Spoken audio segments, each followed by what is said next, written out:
যুক্তরাষ্ট্রের কাছে বাংলাদেশের হার কিছুতেই যেন মানতে পারছেন না ভক্তরা। সমালোচনার ঝড় উঠেছে সামাজিক যোগাযোগ মাধ্যমে।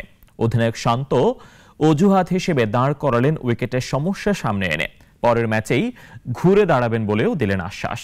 রাজিবুল ইসলামের রিপোর্টে বিস্তারিত। আর মাত্র কয়েকদিন পরেই টি-20 বিশ্বকাপের আসর বসবে যুক্তরাষ্ট্র এবং ওয়েস্ট ইন্ডিজে।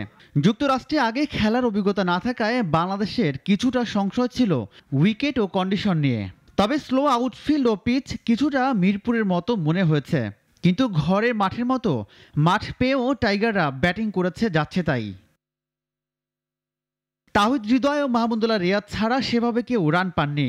তবুও অভিজ্ঞ টাইগার পেসারদের কল্যাণে জয়ের আশাই করছিল টাইগার সমর্থকরা, কিন্তু সেই আশা গুড়ে বালিতে পরিণত হয়েছে।